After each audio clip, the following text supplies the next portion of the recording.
தமிழ்நாட்டு முதலமைச்சர் அவர்கள் கோயம்புத்தூரிலே ஒரு நூலகம் அமைக்கப்பட வேண்டும் என்ற அந்த அடிப்படையில் 2024-25 நிதியாண்டில் கோயம்புத்தூரிலே ஒரு நூலகம் அமைக்க வேண்டும் என்று அறிவிப்பு செய்தார்கள். அதனுடைய தொடர்ச்சியாக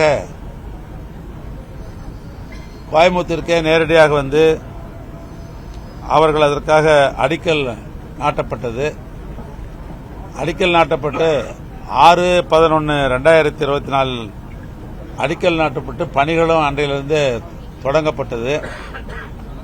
முதலமைச்சர் அவர்கள் அடிக்கல் நாட்டுகிற பொழுதே இந்த நூலகம் 2026 ஜனவரி மாதத்தில் திறந்து வைக்கப்படும் என்ற ஒரு அறிவிப்பையும் அவர்கள் செய்தார்கள்.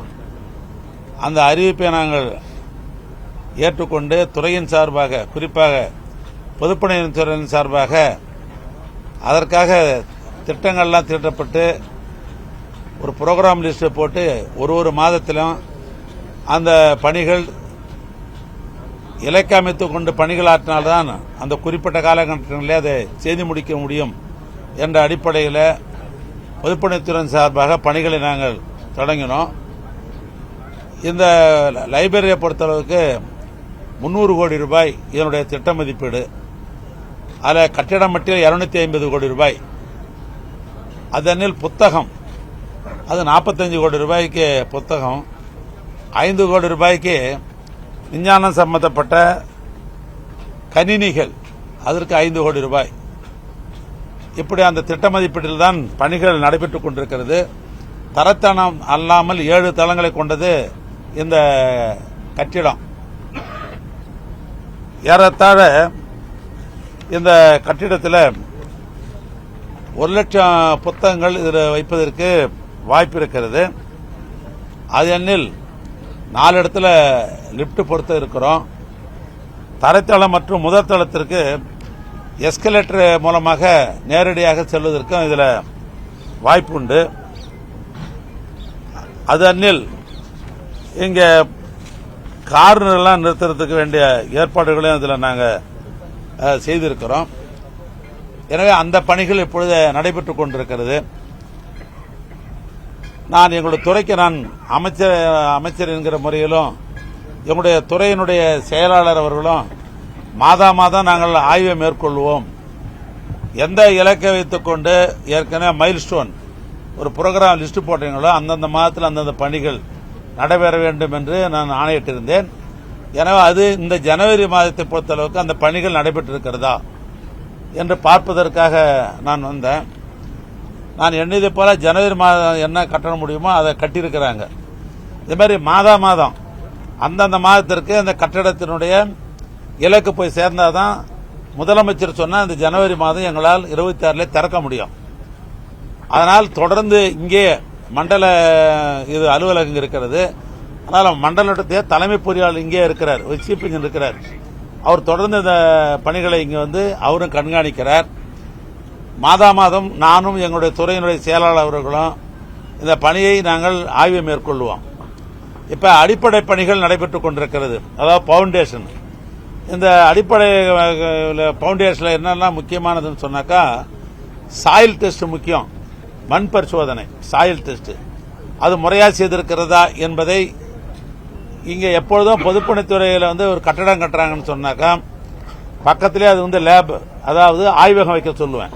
எப்ப அந்த ஆய்வகம் இங்கே வைக்கப்பட்டிருக்கிறது, அந்த ஆய்வகத்தில் போய் மண் பரிசோதனை செய்யப்பட்டிருக்கிறதா, இதில் பயன்படுத்துகிற தண்ணீர் வாட்டர் டெஸ்ட் அது வந்து டெஸ்ட் பண்ணியிருக்கிறாங்களா, அதில் பயன்படுத்துகிற சிமெண்ட் அந்த சிமெண்ட் வந்து டெஸ்ட் பண்ணப்பட்டிருக்கிறதா, கியூப் போட்டு 7 நாளைக்கு ஒரு முறை இந்த கியூப் போட்டு அந்த உறுதித்தன்மை இருக்கிறதா, 28 நாட்களானாக்கா அதன் உறுதித்தன்மை இருக்கிறதா என்கிற அந்த ஆய்வு. அதனை தொடர்ந்து பயன்படுத்துகிற கம்பி, அந்த கம்பி எங்க வந்து வாங்கப்படுகிறது, ஐஎஸ்ஐ முத்திரை உள்ள கம்பெனியா, அதனுடைய உறுதித்தன்மை டென்ஷன் அது சரியா இருக்குதா, அதோடு மட்டுமல்ல பயன்படுத்துகிற எம்சாண்ட் மணல் அல்லது எம்சாண்ட் அது வந்து உறுதித்தன்மையோட அந்த கலவையை இருக்கக்கூடிய தன்மை இருக்கிறதா என்று தொடர்ந்து இந்த கீழ்ப்பகுதியில் இருக்கிற பவுண்டரினுக்கு என்னென்ன பொருள்லாம் பயன்படுத்துகிறோமோ அதெல்லாம் ஆய்வகத்தின் மூலமாக டெஸ்ட் செய்யப்பட்டிருக்கிறதா என்பதை லேபில் போய் பார்த்தேன். எல்லாம் முறையாக எல்லா டெஸ்டும் செய்யப்பட்டிருக்கிறது. அந்த சான்றுகள்லாம் பார்த்தேன். அதுவும் குறிப்பாக கோயம்புத்தூர் இன்ஸ்டிடியூட் ஆஃப் டெக்னாலஜி, அது அரசு சார்ந்த ஒரு கல்லூரி அது. அதனால அங்கதான் அது பெரும்பான்மையான டெஸ்ட்டுகள்லாம் அங்கே தான் எடுத்திருக்கிறாங்க. வாட்டர் டெஸ்ட்டை பொறுத்தளவுக்கு ட்ராட் போர்டில் போய் அங்கே டெஸ்ட் எடுத்துருக்கிறாங்க. இதுக்குரிய டெஸ்ட் மிஷின்லாம் அங்கே தான் இருக்குது. அதனால் அதெல்லாம் முறையாக டெஸ்ட் செய்யப்பட்டிருக்கிறது. அதனில் இதில் பயன்படுத்துவது அடுத்தது மேன் பவர், அதாவது மனித உழைப்பு. அந்த மனித உழைப்பை பயன்படுத்துகிற பொழுது அவங்களுக்கு வேண்டிய பாதுகாப்பு, சேஃப்டி மெஷர், அதுதான் முக்கியம் எப்பயுமே. அதை இந்த திராவிட மாடல் ஆட்சி வந்த உடனே அதுக்கு நாங்கள் முக்கியத்துவம் கொடுக்கிறோம். கால நேரத்தில் அவருக்கெல்லாம் ஒரு எஜுகேட் பண்றாங்களா, பயிற்சி கொடுக்கறாங்களா, அந்த பயிற்சி கொடுக்கிறவர் யாரு என்று இப்ப அழைத்து அவர் எப்படி பேசுறார், என்ன அவருக்கு அந்த தொழிலாளர்களுக்கு அறிவுரை என்ன வழங்குறார் அப்படின்னு இப்ப நான் அவர் பேச வச்சேன். சரி, நீ தமிழ்ல பேசுற, இங்க சில தொழிலாளர்கள் வட இந்தியாவை சேர்ந்தவர்கள் இங்க பணியாற்றுகிறார்களே, அவங்களுக்கு தமிழ் தெரியாத, உனக்கு ஹிந்தி தெரியுமான்னு கேட்டேன். எனக்கு ஹிந்தி தெரியும்னா நான் ஹிந்திலேயே கூட அவங்களுக்கு நான் சொல்றேன் அப்படின்னு அவர் சொன்னார். அதோடு மட்டுமல்ல, சேஃப்டி மெஷர்னு பார்க்கிற பொழுது அவங்க ஹெல்மெட்டை யூஸ் பண்ணணும், ஜாக்கெட்டை யூஸ் பண்ணணும், ஷூவை யூஸ் பண்ணணும், பள்ளப்பகுதின்னு சொன்னால் எவ்வளோ தூரத்திலிருந்து நின்று அந்த பணிகளை பார்க்கணும் என்று அதற்கென்ற சில வரையறுக்கப்பட்டிருக்கிறது. ஏன்னா அந்த பயிற்சி கொடுக்கப்படுகிறதா என்று கேட்டால் அது முறையாக அந்த பயிற்சி கொடுக்கப்படுகிறது.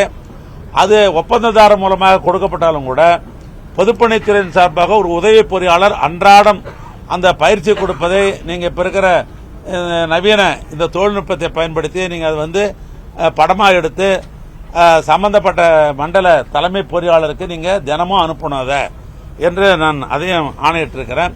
இந்த டெஸ்ட் பத்தி சொன்ன ஏறத்தாழ இந்த ஜனவரி மாதம் இன்றைக்கு 30 தேதி, இன்னைக்கு இன்றையோட 135 வகையான ஆய்வுக்கூடத்தில் டெஸ்ட் பண்ணிருக்கிறாங்க. அந்த சான்றுகள்லாம் நான் பார்த்திருக்கிறேன். அதனால முறையாக இந்த கட்டடம் தரத்தோடு முறையாக அந்த இலக்கு அமைத்துக் கொண்டு குறிப்பிட்ட காலங்களுக்குள் கட்டி முடிக்க வேண்டும் என்ற அடிப்படையில் பணிகள் சிறப்பாக நடைபெற்றுக் கொண்டிருக்கிறது. ரைட். மேட்டுப்பாளையம் சாலையில் இருக்கிற மேம்பால பணிகள் எப்போ முடியும்?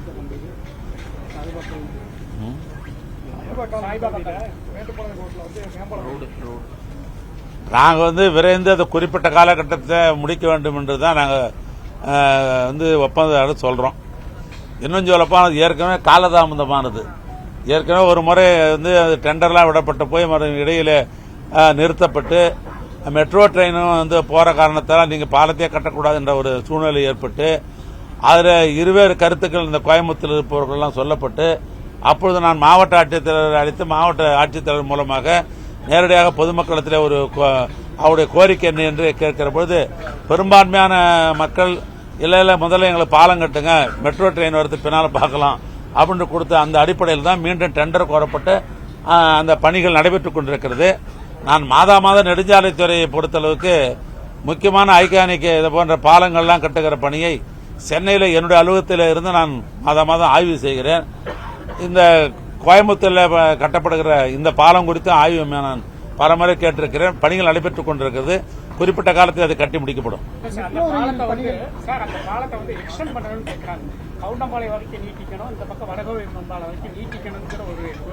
இல்ல,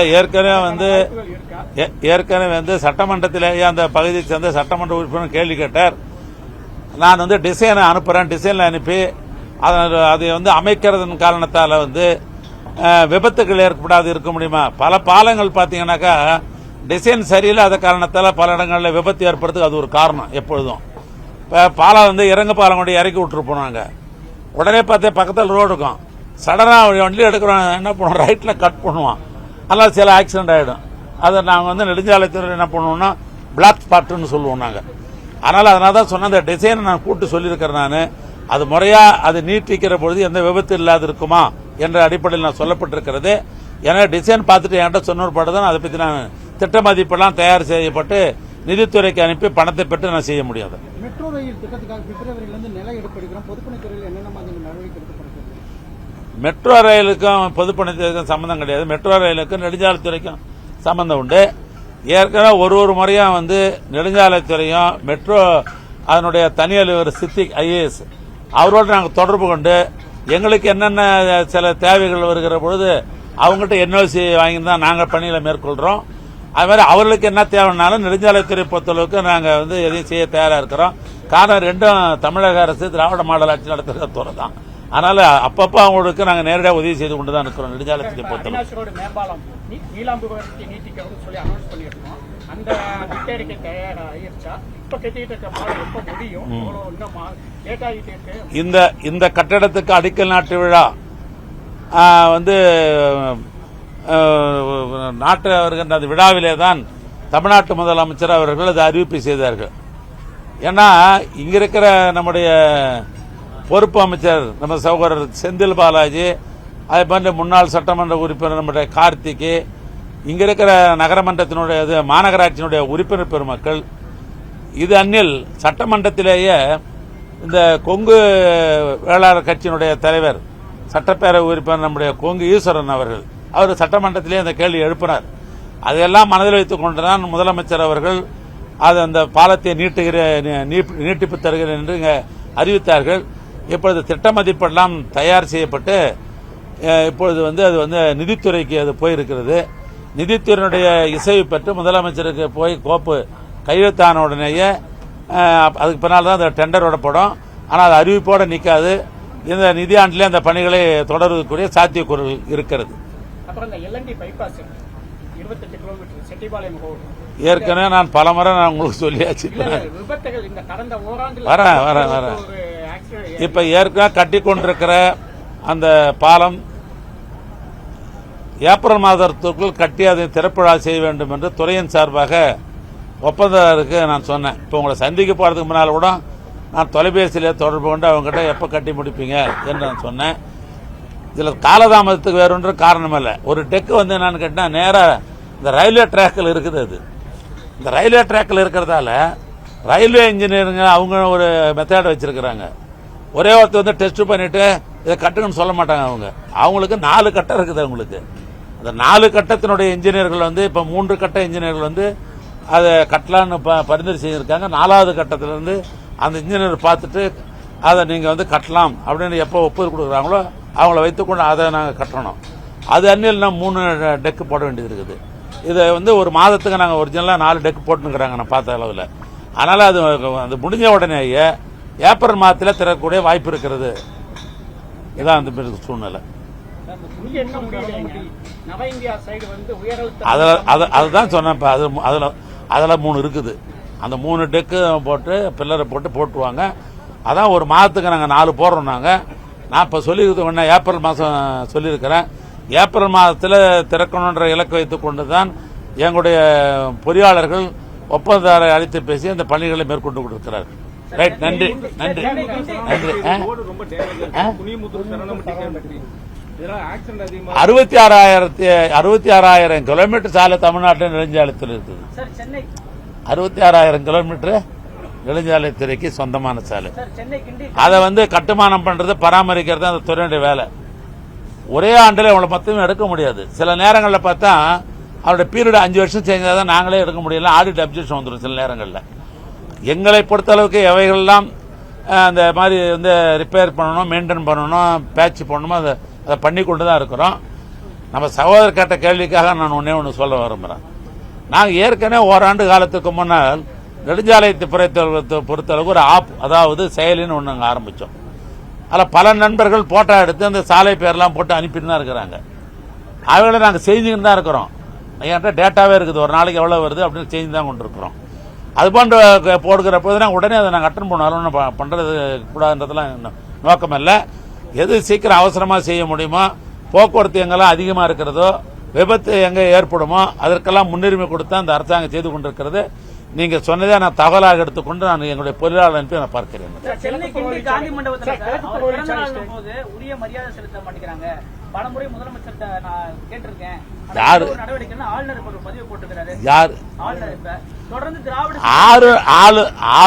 ஆளுநராக இருந்து பணியாற்றினால் நம்முடைய மாநிலத்துக்கு சிறப்பு, உனக்கு சிறப்பு, எனக்கு சிறப்பு, மக்களுக்கும் சிறப்பு. ஆளுநர் அவர்கள் ஆளுநராக இல்லாமல் அவர் அரசியல்வாதியாக மாறுகிற பொழுது உண்மையாக நாங்கள் என்ன செய்தாலும் அது பாராட்ட மனம் இல்லாத ஏதாவது ஒரு குறை சொல்ல வேண்டும் என்று ஆளுநர் கருதுகிறார்கள். அந்த பட்டியல் தான் நீங்கள் சொல்வதும் ஒன்று. தொடர்ந்து திராவிட சித்தாந்தம் பேசுவவங்க வந்து காந்தி வந்து புறக்கணிச்சிட்டே இருக்காங்க, ஒரு கேலி செய்யும் விதமா நடந்துட்டு இருக்காங்க அப்படின்ற மாதிரி சொல்லியிருக்கிறார். இன்றைக்கு காலையில் கூட நம்முடைய மாண்புமிகு முதலமைச்சர் அவர்கள் இந்த நாட்டிற்காக சுதந்திரம் வாங்கி கொடுப்பதற்காக அரும்பாடுபட்ட காந்தியாருடைய மனதிலே தேக்கிக் கொண்டு அவருக்கு உரிய மரியாதை தர வேண்டும் என்ற அடிப்படையில் தான் காலையிலே காந்தி சிலைக்கு போய் மாலை அணித்துவிட்டு அந்த படத்துக்கு மலரஞ்சி செலுத்திவிட்டு மனதார வணங்கி அவர் தன்னுடைய பணியை மேற்கொள்வதற்காக செயல்பட்டு போயிருக்கிறார். ஆனால் அது காந்திக்கு நான் கொடுக்கிற மரியாதை தான்.